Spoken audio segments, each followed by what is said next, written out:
I will move to cite Miss Cassandra Ong in contempt and assign her in the Mandaluyong correctional. At for the that matter. appropriate time. To put it in a nutshell, Miss Cassandra Ong is quite unstable as of this moment. Blood sugar was very low, unreadable now, even through the RBS. Her blood pressure right now is only 80/40, and I think it will be coursed through you also that she be worked up properly before we can give the proper diagnosis as to what she's having right now. Kasi To the napansin ko echocardiogram. nung tinatanong naman siya ni Kong Johnny Pimentel, ni Dan Fernandez, nakangiti pa eh.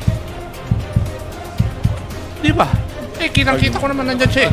Pero nung si Congressman Abante, nakasimangot na. Hindi. Sorry, Oo, I tapos bumalik kay Dan Fernandez, nung sinabi niya na ikukulong sa Correctional Institute for Women, biglang nagbago. Ayun na napanood ko kanina. So, Yes, sir. pwede ba sa takot o sa stress? Yeah, yung of ganyan? course, sir. Stress will have a big factor in all these things. So she's having all this stress and Tapos, hindi pa kumakain, hindi kagaya ni Madam Baterna.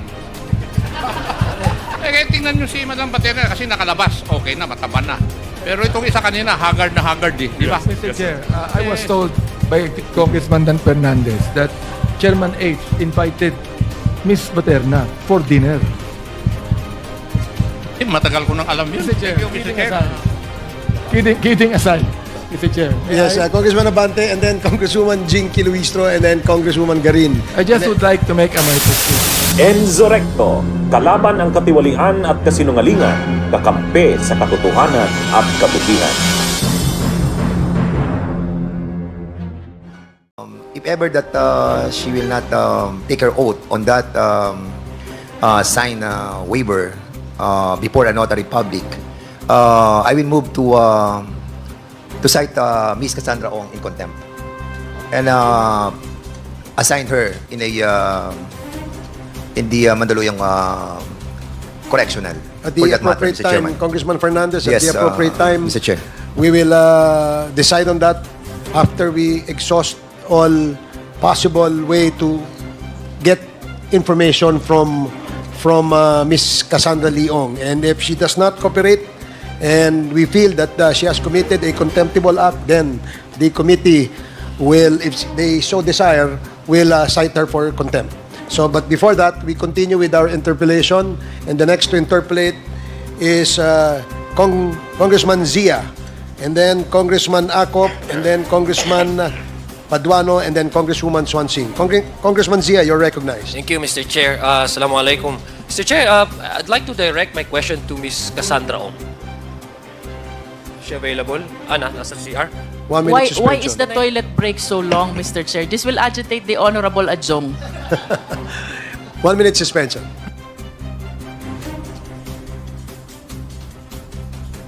Let me remind also the honorable members that we have several resource persons we invited for today's committee hearing. It's not just, I know how eager we are all to hear from Cassandra Ong, but there are other resource persons here that you may wish to ask and propound questions. So please, do not forget them. Is Cassandra Ong here? Is she back? Mr. Chair, while we are waiting for Cassandra Ong, I wish to ask Ms. Baterna. Ms. Baterna, nakikinig ka naman kay Cassie Ong, di ba? Si Cassie Ong ba nagsasabi ng totoo? Oo o hindi? Answer the question, please. Hindi ko po Makisagot. alam, Madam Chair. Are you listening to her? Yes po, Madam Chair. O, ang sabi niya, wala daw siyang kinalaman sa Pogo, sa Lucky South. Is she telling the truth? Hindi ko po alam, Madam Chair. Of course, she's lying because that is contrary to your prior testimony. May I proceed to Cassie Ong, Mr. Chair? Just a Congresswoman- couple of questions. Congresswoman Luisa, can we give her 3 minutes? She has to, I think she's not feeling well. Mr. Chair? The doctors in the house will, saan? Dito. Mr. 1 Chair? minute suspension. Next interpellator.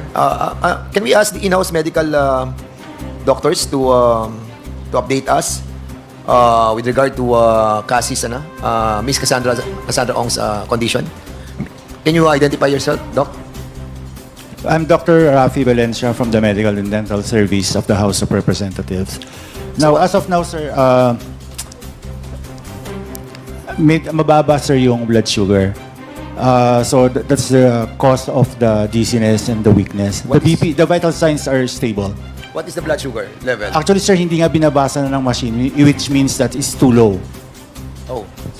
Mr. Chair, So with that, can I just ask confirmation from the doctor if it is true that Ms. Ong refused to eat, refused to drink the Coca-Cola that was given to her? so, Sir, actually, so maybe, are you the right person to answer that query? I think the custodian facility. Who is the custodian facility of the Quadcom? You are? No, we're asking the custodian. Is she not eating? Sige, ma'am, identify yourself, please. Sir Glizal Irene po, Valdepeñas from the LSP po. Mr. Chair, may specific lang po siyang food na gustong kainin every time po na nagpo-provide kami ng food sa kanya. So ayaw niya yung ulam na binibigay niyo? Yes po. Ayaw niya? Yes po. And is it true na kanina umaga you tried to give her Coke because mababa na yung sugar niya and she refused to take it? Yes sir, but later on, ininom naman po niya. Inom niya? Yes po. Okay, so the refusal to eat is because of her dislike of the food that you've been giving her. Yes, Mr. Chair. Thank you, Mr. Chair. Thank you po. Mr. Chair? Siguro yung sa doctor muna. May I? Mr. Chair, can we ask the doctor first? Dr. Rafi Valencia, what will be your advice to our resource person for sir, today's for the hearing? meantime, sir, siguro po, we'll try to raise the blood sugar. Now, we're trying to ask her to drink yung drink niya. Pinagdagan ko na lang, sir, ng sugar yung iced tea niya. So with that, Just to increase. Yes, thank you so much, Dr. Valencia. With that, Mr. Chairman, can we ask the other resource persons which this Quadcom have invited while recuperating muna si Cassandra Ong? Well, Mr. Chair, Yes, Co-Chair Abante, please upon checking on Miss Cassie Ong, her blood sugar is 167, which is above normal. Now, I am diabetic for 45 years. I know what is normal, above normal, and low blood sugar. Oh, and by the way, also, Mr. Chair, the blood pressure of Miss Cathy Ong is also normal. Mrs. Congressman, Chairman Abante, with indulgence, the doctor is now Yes. briefing Chairman Barbers, and let us ask the doctor to. Yeah, I'd like just to manifest this, Mr. please Chair, proceed. because we do not want that we'll have a wrong notion of Miss Cassie Ong. No?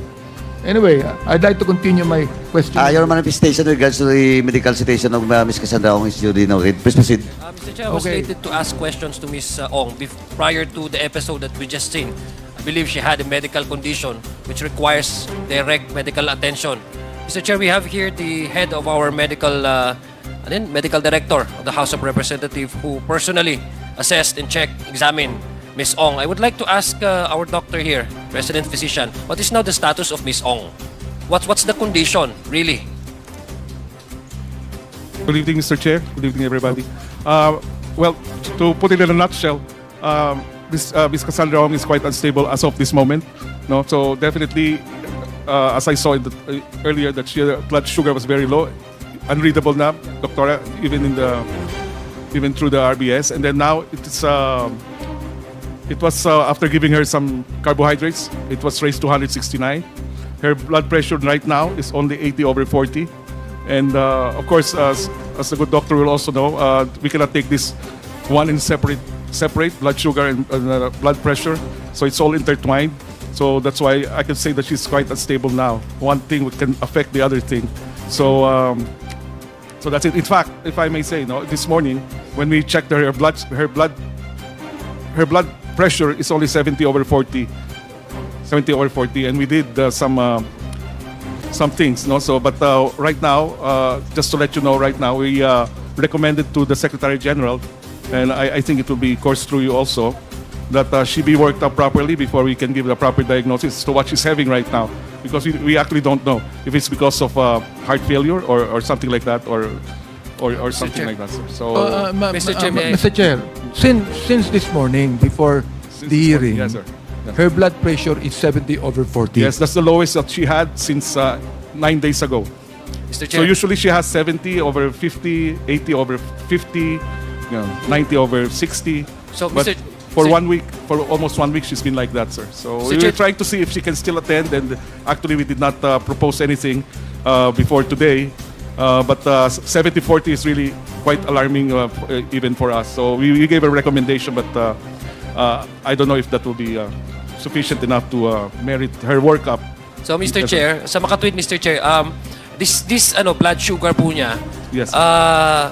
is it normal in the normal range despite giving her despite after giving her the Yeah. soft drinks? Kasi usually you have to give her sugar, diba? Intake Yes, sir. soft drinks and Yes, sir. chocolate. So Yes, sir.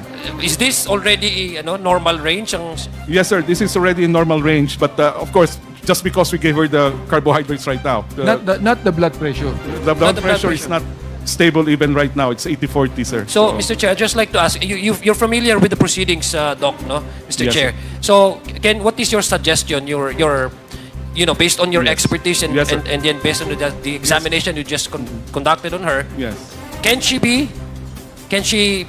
manage to answer questions from members of this committee, after having examined her with all these prognosis with the blood sugar and with the BP and etc.? What is your expert recommendation? My Your recommendation- professional recommendation. My recommendation, Mr. Chair, is for her to be excused for the remainder of this hearing, and then a proper workup should be done to her in the next coming days, so we can finally diagnose her, final diagnosis that we can have, so she can, I understand because she's still here for another 20 days or so, so we should be well aware of what she's really having with a good diagnosis because of all the workup that could probably be done outside, sir, outside, like to the echo and things like that, sir. So, Mr. Chair, Mr. Chair, well, I'll be objecting for her to come back and answer questions.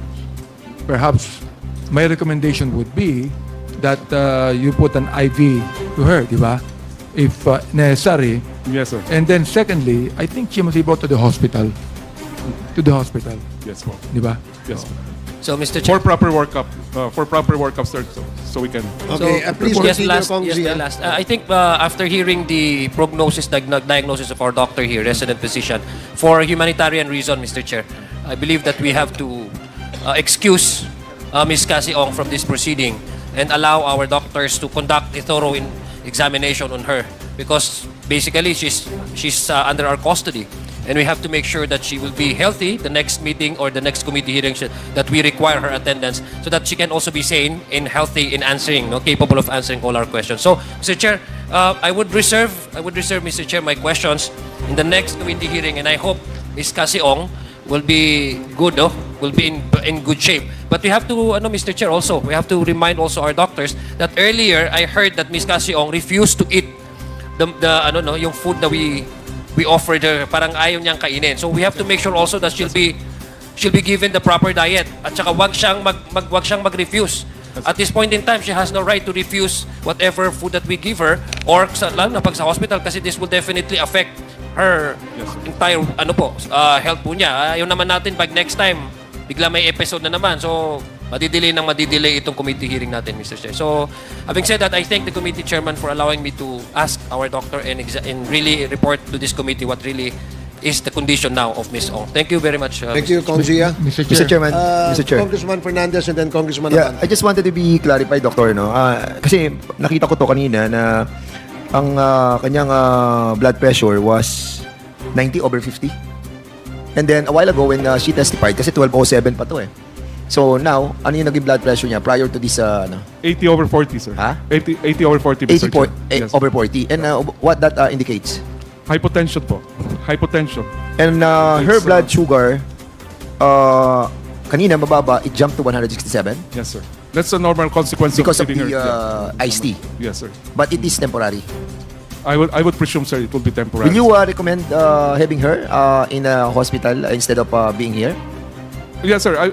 We gave the recommendations already to the Secretary General. Kasi kung kinakailangan Yes, sir. dalhin siya sa hospital, Yes, bring for, her to the for hospital. proper workup only, sir. For proper workup. Yeah. For please. proper workup. So we can make sure that when she gets presented here the next time, that we are aware of what she truly has, and we have already the proper medication, the proper treatment Do we that have a complete that she can facility? continue. Do we have Yeah. a complete facility in order to find out the real No, not condition? here, sir. Not here. Oh, in that Not here, case, Mr. having this kind Chairman. of blood Yeah. pressure Yeah. and the staggering blood sugar, Yes, sir. don't you think it's high time to bring Yes, her to sir. the hospital? Yes, sir. Or at least 2-3 days. Just to give the proper workup, sir. 2 to 3 days. Okay, you will be the one responsible for this, because I myself, I will be recommending her to be Yes, sir. brought to the hospital. So that Since, only, yes, sir. Huh? So that only, Mr. Chair, the next time she goes to the hearing, we already know exactly what she has and she's being treated for whatever she has. No, what I'm trying to She- tell Yeah. Doc Yes, sir. Valencia, ay Valencia ba? Bautista po. Right now, we have the blood pressure that is so low, starting 1207, and then a while ago, you told us that it was from 9060, naging 8040 siya. Yes, sir. And then the blood sugar was so low when she drink the iced tea, it jumped to 167 milligram.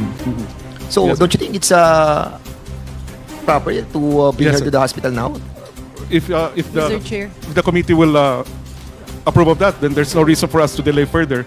So the sooner we know her diagnosis, the sooner we can treat So her. we will be letting you your medical expertise. Yes, no? sir. Sige. Yes, Thank you, uh, Mr. Chairman. Thank you, Congressman Fernandez. Doc, I Yes, think sir. you should do what is necessary. Okay po. No, kung kailangan siyang dalhin sa hospital, bring her to the hospital. Okay, sir. Kailangan i-work up siya, dalhin nyo, gawin nyo lahat ng work up Yes, sir. na kailangan. Opo, sir. Okay? You don't actually need the approval of the committee because I think this is an emergency case. So, Yeah, you can say sige, that. so, And Mr. Chair, I'd like to tell our doctors that, for example, before the hearing, her blood pressure is 70/40. This No. morning, Mr. Chair, yes. Huh? This morning, Mr. Chair. You know, 70/40, correct? Yes po. 70/40. Before This the morning, hearing. around 10:30 in the morning. Ibig sir. sabihin, huwag niya na pupuntahin dito pag ganun ang blood pressure But niya. we were watching her the whole day, so somehow we felt she can, but apparently she wasn't able to continue sige. anymore, sir. Now that you have given your opinion on her medical condition, do what is necessary. The committee will abide by you. Okay? So, thank you. Mr. Chair. Next, Motion to wait, Congressman Akop. Oo, kasi yung mga chairman, sila lang eh. Sige, okay, Congressman Akop. Doc, sabi po nyo, 2 to 3 days, the lab exam will be complete. Not only the lab exam, Mr. Chair, I think she will have to undergo some other procedures like 2D echo and other things po. To rule out yung heart problem. Yes po. Pero yes at po. her age, medyo malayo. We cannot definitely say that, but I will be more comfortable with her having at least a 2D echocardiogram. Kasi 2D napansin ko echocardiogram. nung tinatanong naman siya ni Kong Johnny Pimentel, ni Dan Fernandez, nakangiti pa eh. Di ba? Eh, kitang-kita ko naman nandyan siya eh. Pero si Congressman Nabante, nakasimangot na. Hindi. Sorry, sir, I Tapos wasn't- bumalik kay Dan Fernandez, nung sinabi niya na ikukulong sa Correctional Institute for Women, biglang nagbago. Ayun na napanood ko kanina. So, Yes, sir. pwede ba sa takot o sa stress Yeah, yung of ganyan? course, sir. Stress will have a big factor in all these things. So she's having all this stress and Tapos, hindi pa kumakain, hindi kagaya ni Madam Baterna. Kaya tingnan nyo si Madam Baterna kasi nakalabas. Okay na, mataba na. Pero itong isa kanina, haggard na haggard eh. Di ba? Yes, sir. Yes. Kaya nakita ko talaga. But to Oo. correct that, sir, she's not actually fasting. She just refused to eat what we give her, but she's ordering food from outside and eating properly, sir. Pero kung hindi siya kakain, talaga mangyayari yung Yes, sir. ganyan. Mr. Chair, I was told by Congressman Dan Fernandez that Chairman Ace invited Miss Baterna for dinner. Matagal ko nang alam yun. Na, Kwan? Di ba, Madam Baterna? Di ba? Kita kayo ni Kwan, sa opisina niya. Oh, ikaw talaga. Mr. Chair, Thank you, Mr. kidding Chair. aside. Kidding aside, Mr. Chair. may Yes, I- Congressman Abante, and then Congresswoman Jinky Luistro, and then Congresswoman Garin. I just would like to make a manifestation, despite the fact that Ms. Cassie Ong is no longer fit to face this committee, that in questioning her, Mr. Chair, that she has consistently lied in this committee. And then when we asked Mr. Linsangan and Mr. Chua, they actually said that Ms. Cassie Ong is actually involved in Pogo, which, of course, Ms. Cassie Ong has consistently denied, Mr. Chair. So I just would like to make that manifestation. May kung gaano Tatlong salita na ang ibig sabihin dito ay ang pagkakaisa. Bunyog Party List. Halika na, Bunyog Party List ka na. Halika na, Bunyog Party List ka na. Sa susunod, ang atinang suportahan, Bunyog Party List, nagtataguyod ng katotohanan, lumalaban para